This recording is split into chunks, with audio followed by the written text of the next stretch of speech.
What's up? What's up, guys? Thank you for tuning in. My name is Ben. Welcome to episode 8 of Mix of Six Live. We got a great six pack for you tonight. Another awesome guest, man. You really enjoy this one.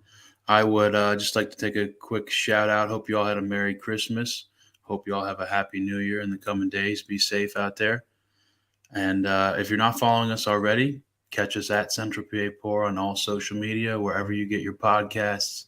Hit up our link tree for our guest forms. And thank you very much for listening, man. So let's get right into the six pack. First up on the menu tonight, we have the new Alecraft Brewery opening up in Railroad, PA.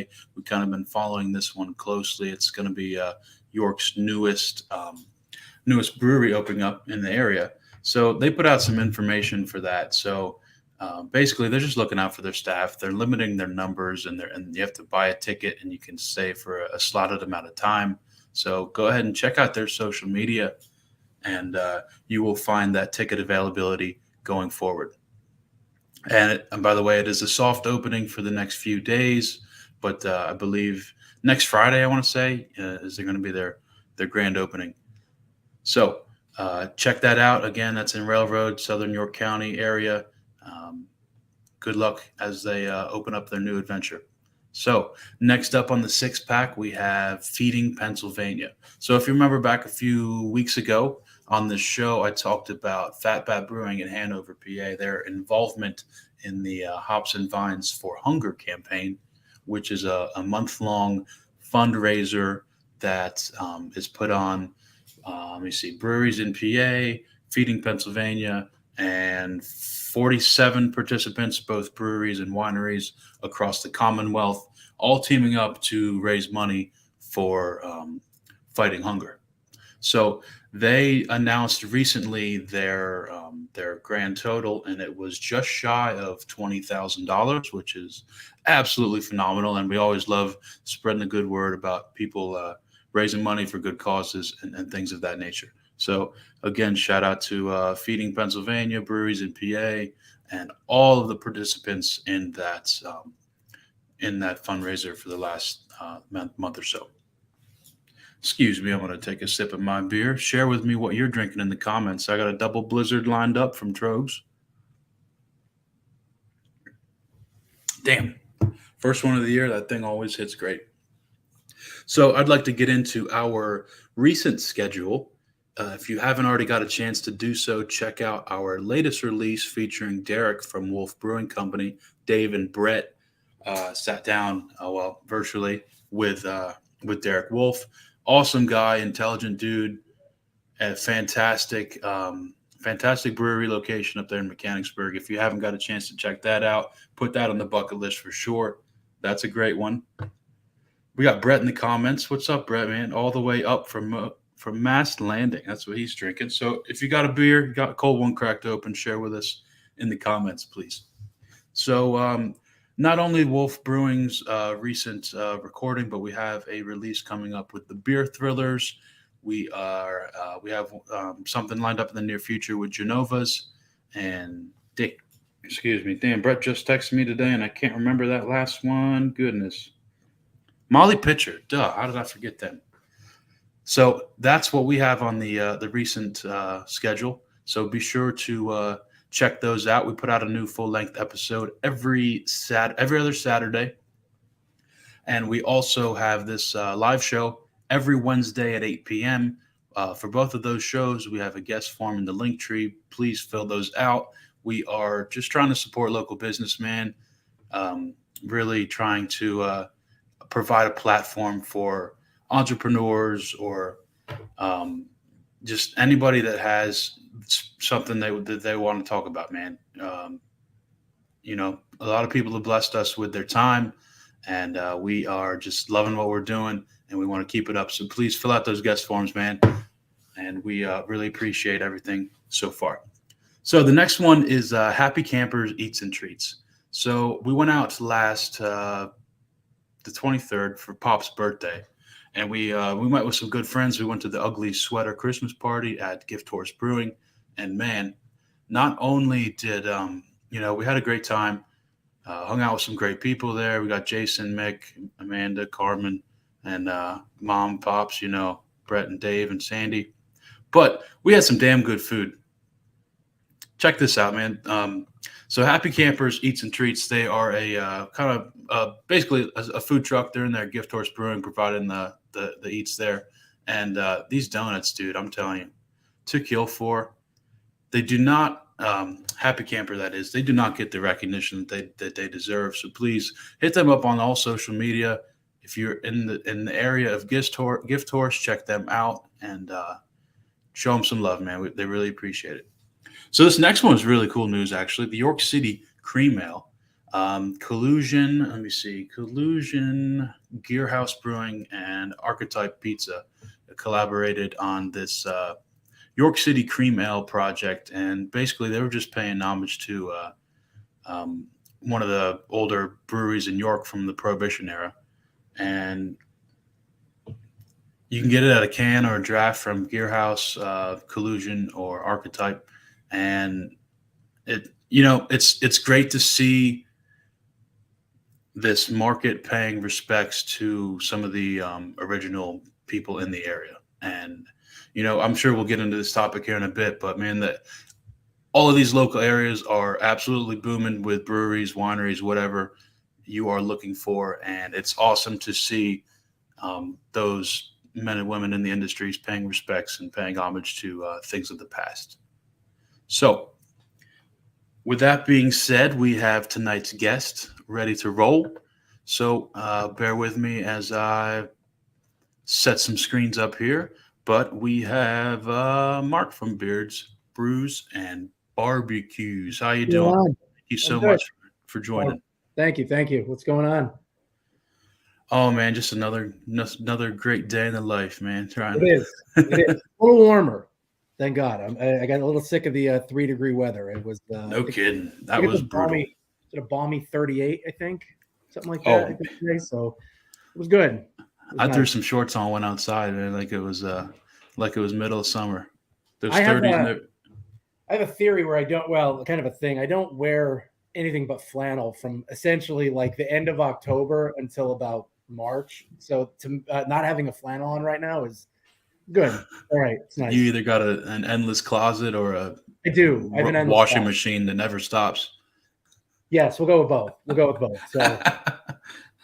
So thanks for tuning in, man. I really appreciate it. I actually, a bit of a backstory.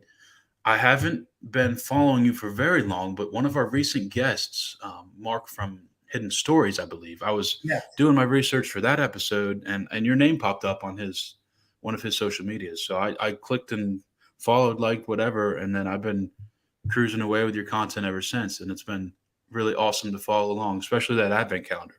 Yeah, the advent calendar was fun. So WNS Distributors in Northumberland, PA does a beer advent calendar, and they put together just a really good craft beer selection for 24 days. My daughter, actually, they give you stickers. So I let her put the 24 days on. So I had absolutely no idea what I was drinking every day. I just kind of, like, my wife would just put it in the fridge. I get home and I'm like, oh, okay.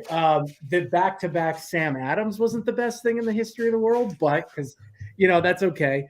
And then sometimes it just kind of felt like I went holiday spice, holiday spice, holiday spice, holiday spice, holiday spice. And I'm like, I need a break. Is there a stout in here anywhere? Give me a porter. Give me something. I couldn't drink any more ginger, cranberry, whatever. It's cinnamon, sugar. And I'm just like, oh, these are starting to taste the same. This is holiday spices and this and that. And give me a Belgian. This is all it is. It's just Belgian. And don't worry, I'm a big fan of the Belgians, but it's every day got a little old. Throw me an IPA in there somewhere. What I really appreciated about your reviews and such was that you were giving it to them straight, no matter what. Yeah, whether it was the glass bottle thing or just this wasn't it. This wasn't for me. No, we need some more of that. It's crazy with the glass bottles. That I don't know what it's been. Oddly enough, I didn't notice it until let's say about 3 years ago. Because I had always drank glass bottles. I went to Wilkes University for a short stint before I transferred to Bloomsburg. I drank a lot of Lion's Head, if you're familiar with the Stegmeyer brew. It was cheap. I loved it. Oh, yeah. Drank a lot of Rolling Rock. Never noticed this, ever. and it almost has this metallic taste. And it was actually Yingling's Hershey Porter. Okay. Believe it or not. And I remember getting it in the bottle. I bought a case of it, and I'm like, it's not taste right. Okay, maybe it's me. Poured, and I poured it. Like, no, it still tastes metallic. And ever since then, I thought maybe I had something wrong with me. And I thought, no, it's the bottles. And I don't think I give me cans, give me my pounder cans all day, and I'm good. Or off the tap. Absolutely. Now, did you get a lot of feedback in your comments? I saw a couple, regarding maybe like sanitation standards or this or that. It's like, so no, and it was funny. I know people watched it. People on the side messaged me about it. I don't know if, and this isn't to say that my audience isn't necessarily educated. I think this is where we'll call this a segue into what my page is really just every man's, just guide to craft beer and barbecue. And not everybody is going to be Derek from Wolf. I mean, that was stunning. That was that hour and a half commute back home today from Trogs was awesome. I could listen to him all day. That was awesome. I mean, just the science behind everything.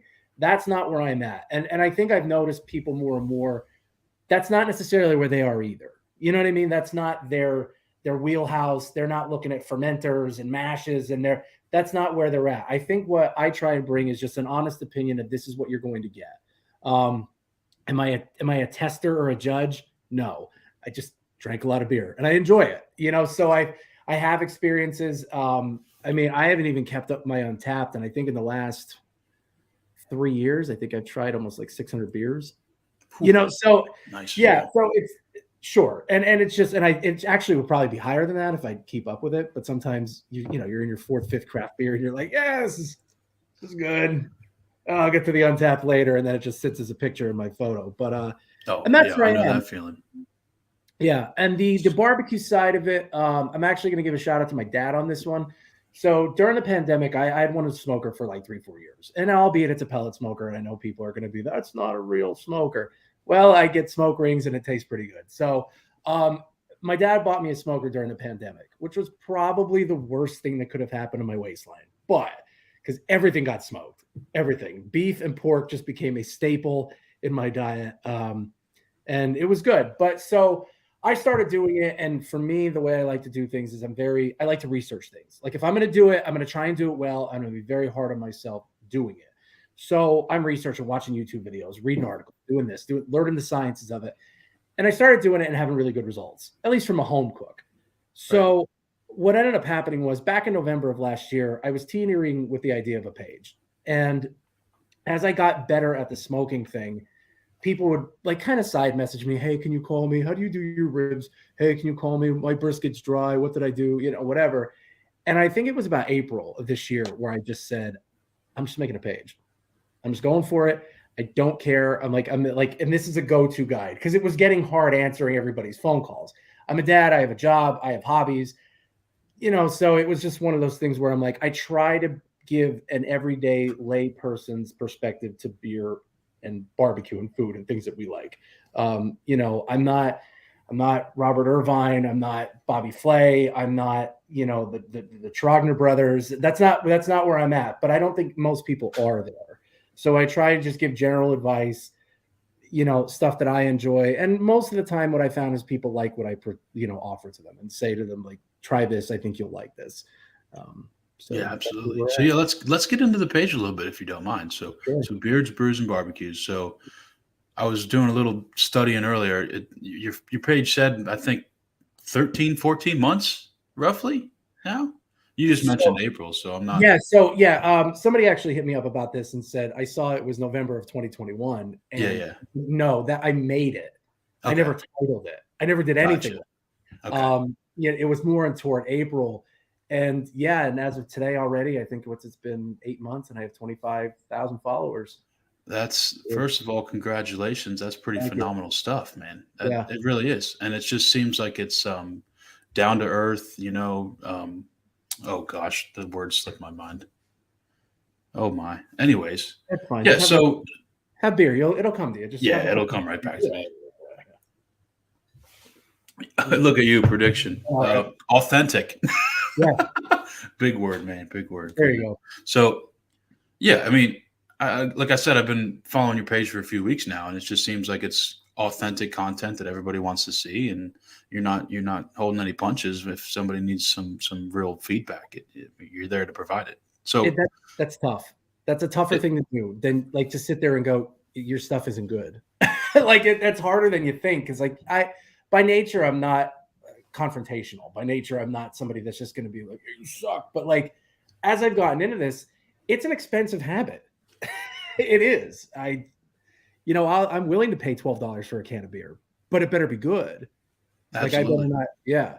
So go ahead. I'm And sorry. I mean, as we continue to talk with more and more brewers, there is a pride factor involved. There's other factors involved. They want to make sure that their product is of a certain standard, of a certain quality. So somebody needs to be there to tell them if something isn't meeting, isn't up to par. So Yeah, I've run into some places where they're not open to that criticism. And I think that's dangerous. I think the game in PA is so strong right now. Now, would I argue that the best beers that I've had are coming out of PA? Not necessarily. But I've had great ones here. Do you know what I mean? Like I have explored. I think the New York craft beer scene is on fire right now. I do. I mean, between Mortalis, Equilibrium, other half, like I mean, they are on fire. But absolutely. I would say that you know some of these places don't want to listen, and they're just going to continue to do what they do, and I think they're going to get passed out. And I've seen. I don't want to name drop anybody right now, but there's a certain brewer who puts out a variety of sours. Okay, and you probably have an idea who I'm talking about. Their food is good. The beers are solid. When I first had them, I thought, man, these are next level. I get to having a Mortalis sour. I get to having a 450 North out of Indiana sour, and I'm going, oh boy, like that place is in trouble. And it's evolve or die. Again, that's what it is at this point, and it's because it is. And we were talking right before the show. It's so inundated. I mean, there's craft breweries popping up everywhere, and that's not to just say about the home brewers. I mean, Right. there's some really good home brewers that they'll sell me, their own beer, or they'll just give me a six pack. And I mean, okay, then, but that's money out of somebody else's pocket. That I'm not going out and buying a six pack or a 4 pack of pounders from somebody. And their stuff is great. The other thing that I think you bring up is with holding themselves to a standard. Is I think what's interesting about the PA craft beer scene. My wife and I have talked about this. Is the small places trying to expand, but I don't know if they're ready for expansion. There's when I listened to the thing with Derek. Derek from Wolf was really cool building, by the way. For those of you who are listening, like go there. Like it is such a nice building. Oh, it's so nice. Like I walked in there and I'm like, I feel poor. Like this place, Right. like, oh, I don't belong in here. I'm underdressed. But I think I had a flannel on. But but like their stuff was really good. Their food was really good. The beers were really good. The service was great. Like you were just like, I left there with such a great impression where I'm like, this is cool. But with Derek tested his beers out. Derek was in competitions in New Jersey and won. Derek was in, I don't remember. I know he won 5 in like a day or something, like something silly. All And over the then, country. yeah, and he won all over. Yeah. And before he went and did this brewery, I think there's places that literally are saying, like, oh, people like my stuff locally. Because, like me, a lot of people aren't going to sit there and go, oh, this border sucks. They're not going to say that. So for me, I think like he did his research, and I think Wolf is ultimately going to be a brand. I think Wolf is going to be one of those upper echelon PA breweries. But some of these places buy these big buildings and they buy these big, massive, grandiose, and the buildings are beautiful. And you walk in there, you think this is going to be awesome, and your beer tastes like beer. Do you know what I mean? And it's not. I we're trying to support everybody, but Sure. ultimately, as you're saying, it's hard to disagree. But you drive anywhere, man. You're passing 3, 4 pop up shops, and it's like Easily. it's I forget the exact stats. Brewing PA has shared a good bit of it Yeah. lately, but I mean the increase in breweries. I mean we're if not surpassed 500 already, we're getting pretty damn close across the Yeah. state. What So we it's opened like 70 during COVID, like yeah, 70 during the height of the pandemic. And I mean, we opened up that many. I mean, it's crazy. It is. And It I is. respect what you're saying with the support local. I do. I love supporting local. I'm a big, because I know the effort that goes into this. Yeah. But I think at that same token, I think, as you also said, I think you need to be receptive to, hey man, like this isn't something that I would necessarily drink. For This is sure. I mean, artificial. This is a little, you know what I mean? Maybe you need to just downgrade to maybe 5 signature beers and stick to that. ultimately, it's a business. You know, Oh, the nuts and bolts of it is going to be the beer and food, yeah. ultimately, it's a business, and there's blood, sweat, and tears involved from everybody. So it's like you gotta just run that thing like a business, and not necessarily just Anyways, Yeah, no, getting off on a negative soapbox. I feel like, but shit. you're good. You're Uh, good. let's get back to your page a little bit, man. So Yeah.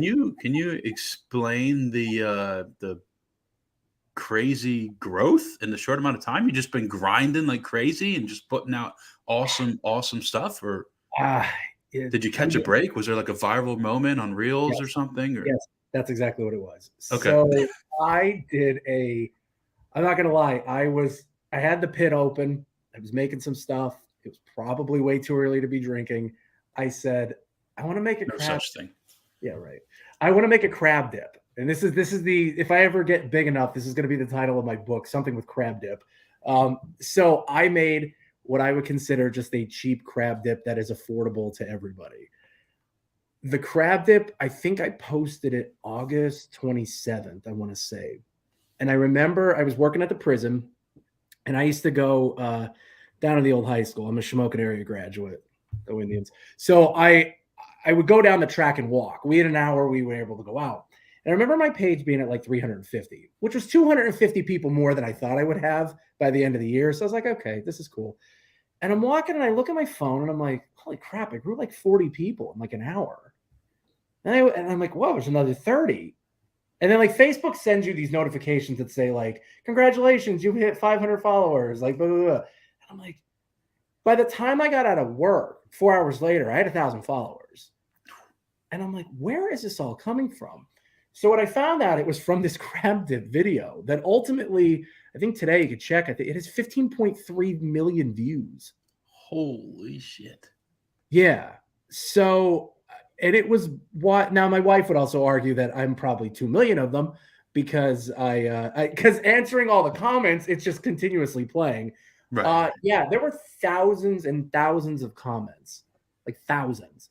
I think the shares were outrageous. I think there was like 20,000 shares. Some of them, great. Some of them just taking a complete shit on me, which was fine. The video went so viral. There was a seafood company out of Hampton, Virginia called Graham and Rollins Seafood Company. And what they do is they're on QVC a lot. They sell really expensive crab cakes, like really expensive, like the stuff that like you want to get so rich that you could buy food from QVC on a regular basis. Yeah, one of those. So they reached out to me and they said, hey, we're going to send you free crab from our seafood company. Will you make a crab dip 2.0? And I said, absolutely. Like, how am I going to turn down? Yeah. So they sent me like $75 worth of product. I said, here, like take, yeah. And then there was that, but the 1.0 just caught fire. And I'll tell you what it was. The big thing, and this is for anybody that wants to be, kind of get in the game of social media, whatever. What I found was if you have a reel that's starting to go viral, keep it going. And what I mean by that is comment on everything. So if somebody comments, whether it be good or bad, reply. Okay. Now, the people that wish death upon me over my crab dip, maybe not so much, because I use canned crab and canned ingredients. But it was, again, I'm not here to make a $300 crab dip for drunk people. Like that wasn't the intention. So I just commented on everything. And it was hours and hours and late nights and 1 a.m. and just making sure I got back to everybody, hitting the like comment, even if it was just a Giphy. Like, because some people are just going to throw shade at you no matter what. They're going to hate no matter. So I just threw a Giphy in there just to reply, but it kept it active. It kept it active and it stayed in the algorithm. And I mean, some of the comments, yeah, it was cool. And I just kind of wrote it since then. The page is not done. I don't know exactly. Do I want to get into beer, like kind of brewery reviews a little bit? Yeah.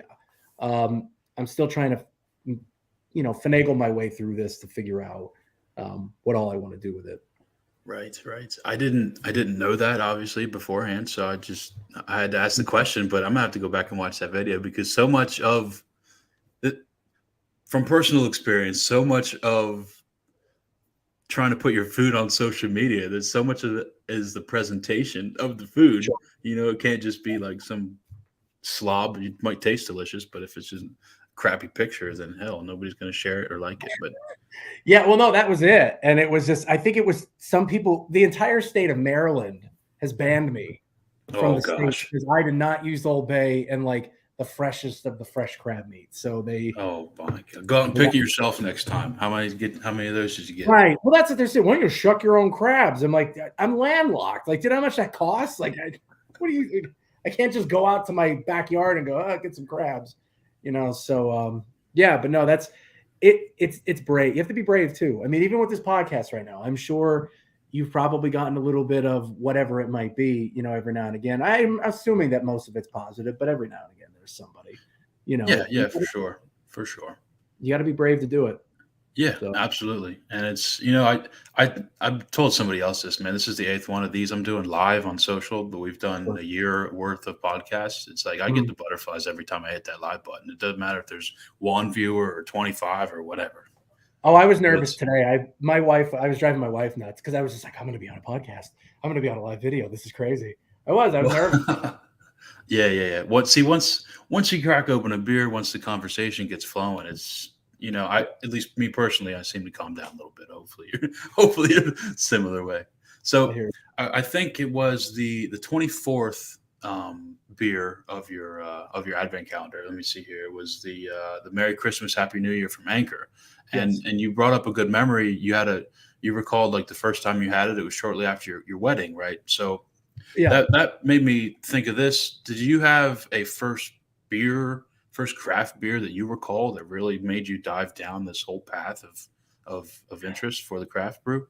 Yeah. So when I was in college, in my undergrad, we were basically Miller Lite was our big time beer. I would Right. get Rolling Rock before Anheuser took it over, and I still don't think it tastes the same. But I had Magic Hat #9. Now I don't know if that's technically craft beer. I mean, I guess it is. I mean, I don't even know if you could buy Magic Hat. I haven't seen it anywhere. But I remember tasting this beer and going like, "Oh my god, this is what beer can taste like." Like it doesn't have to taste like Miller Lite, And I'm like, "Oh, this is interesting." Fast forward, a couple years, I go to Atlantic City, and I wore this shirt on purpose because Weyerbacher has a near and dear kind of place in my heart. I am a big fan of barley wines, and I am a big fan of Blithering Idiot. I know they were closed for a little bit there. I know they've had some issues. I don't know what they were. I'm in Atlantic City, and I know right now my mom is listening to this, probably my dad, and so they've never heard this story. So I went to Atlantic City with a bunch of my friends, and I lost essentially all the money that I took with me. And I was up a good amount. Like for me, I was like 21, 22 years old. I'm up like $700. I'm like, oh, this is great. And I thought I was on a heater. And they always tell you never get off the table where you're on a heater. Well, I was on a cooler and I should have got off and I didn't. So I only had enough money to kind of get food and some beer throughout. Like I saved myself like $100. And a 21-year-old in Atlantic City is not a good idea for a week. Like that was too long, right? So we were in the Tropicana Casino. I walk up to the bartender. I think my friends Jim and EJ were next to me, and I literally looked at the bartender and I said, "I want you to give me something that's going to fuck me up." That's what I said to her, and she goes, "Here, try this." And it was Blithering Idiot, and I knew nothing about it, and I fell in love with it. And I drank 3 of them, and I went up to the hotel room and took a nap. Like that was the end of it. Nice. Like that was the end of my day. And that was kind of my first real introduction into craft beer. And I would kind of get into it a little bit. IPAs, I wasn't a huge fan of at the time because the bitterness, is an acquired taste. And really when it came to the bigger names like Trogs, so Trogs I probably get into about 10, 12 years ago was more Troganator. I mean, that's what I was, not Perpetual, not, Hot Knife, not their standard IPAs. I went right to Troganator. It's just such a good beer. And from there, I expanded out to IPAs. Now I'm kind of a hophead. I was debating Gotcha. on what beer. I was gonna have today. I just got a 4-pack of Perpetual Darkness, which is their barley wine perpetual IPA hybrid. I love it. I didn't think I'd be able to get any, but yeah, and I've expanded throughout. But yeah, I would probably say it was probably like 2004, 2005 is when I kind of got into it, and it took a while. It was kind of like we broke up for a while, and I'm like, I kind of miss you. We'll come back, and one of those deals. So we got a couple comments rolling in here. It says, "What the hell type of glass is he drinking from?" I got this from Etsy. Etsy. Yes, just search cool beer. I should have brought. I'm a beer. If anybody wants to buy some beer glasses, I have like a cajillion pint glasses. Please hit me up. I'm more willing to sell them to you. But dude, I got a terrible habit. Wherever I'm at, I got to buy one and a sticker, maybe more. Yeah, I have a sticker problem. I have a hole. When one falls off the car, I put it back. I put a new one on the car. Yep, always. I have an orb glass. It's really cool. And people make fun of me. It looks like a little fishbowl, but it works great for sours and juicy IPAs. I love it. I don't know the name of this glass. I just remember seeing it on Etsy, and I go, I want that, so I got it. That's how the best shit comes about sometimes. Mm-hmm. So, man, I want to kind of hit each and every topic here a little bit more in your social name here.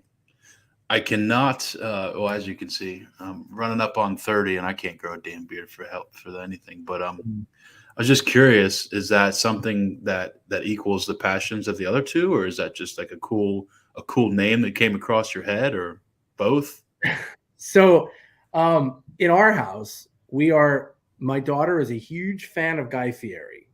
Okay. So we watch every day, Diners, Drive-In, and Dives. So when I was coming up with the name, I was like, okay, I like beer, like barbecue. Hey, I have a beard. Let's throw that in. I've had a beard for a while, not even this thick. Like I was kind of like somewhere between this and stubble for like the longest time. And during the pandemic, everybody's in their house. That was just like the greatest pajama pant moment of all time. Like nobody cares. Oh, yeah. I had to work. When I was at the prison, we weren't physically teaching, but I had to cook meals for essentially a year, 5,000 meals a day for a year. And I didn't care what my face looked like. So I actually grew. The picture that you have up is actually more what my beard looked like. My daughter loves the beard. My wife hates the beard. Like literally, she wishes my face looked like yours. Like she's just like, that's too much. That's too much. Now it's a part of the brand. Now what are you going to do? This was part of it. I'm like, you know what? I'm just going to keep it. And that's what I'll go with. This is part of the brand now. If I shave my beard, I'm just Brews and BBQs, and then who cares? Yeah. Well, that's a hell of a trilogy to get started on, and as you mentioned earlier, there's there's kind of no end to what your page could be as far as beer reviews and how you could take all three of those branches and go and go and go.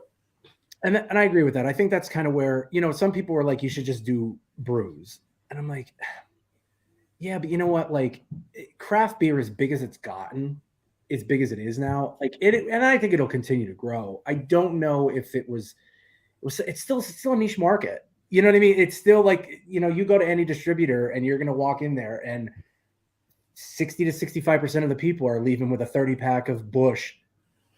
I mean, they're leaving with Miller Lite, they're leaving with Key Light. Like they're not going for the, I'll have a nice session. No, they didn't want a session. They just want, here's the stuff for $13. Yeah. You got it.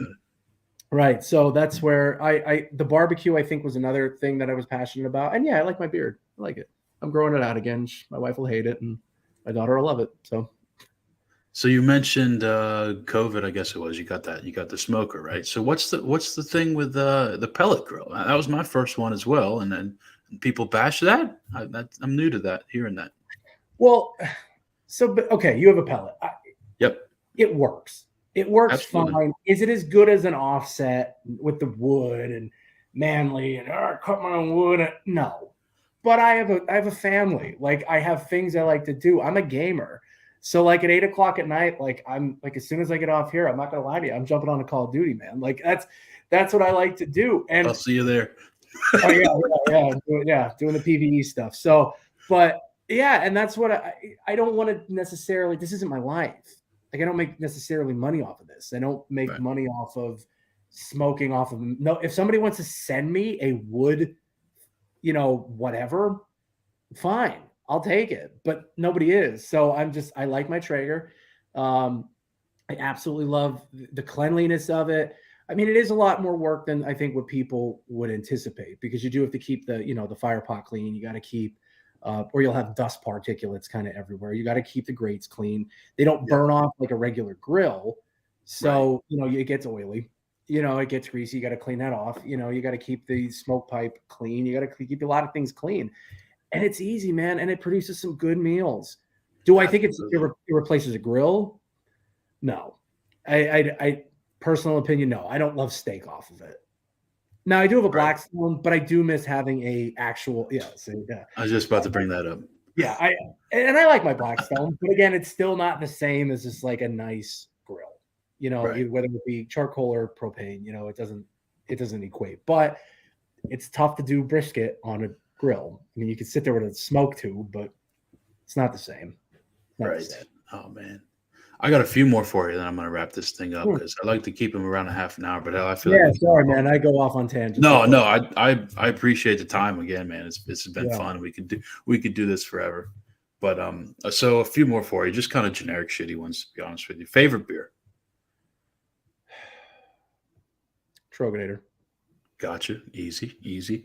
Favorite meal or meat, particularly to smoke? Oh, I like brisket, but favorite meal, Brisket. honestly, mac and cheese. I can eat mac and cheese any day of the week, every day, all day. You sound like Love my it. daughter. No. Love, love There's something about like the side dishes on the smoker don't get enough love, in my opinion. it. They don't. They don't. And I love it. Have you smoked cream cheese yet? You should. Cream cheese, yes, yes, I had. It was Yes. I can't remember the exact recipe. It was early on, Oh, but yes, I just did a twice smoked loaded baked potato thing. I love doing queso. Just like small things like that you can bring to a party, man. I love absolutely. doing a brisket or a pork butt, but like there's just something That's the awesome. weekend thing, man. That's tough to do on a Tuesday. Yeah, exactly, Yeah. exactly. So, yeah. There's something about just letting that baby go low and slow and just finishing off a good side meal in an hour or two. Absolutely. Absolutely. Man, oh goodness gracious. Oh, last one. Have you ever thought about actually home brewing, or is that just not on your radar with the other stuff you have going on?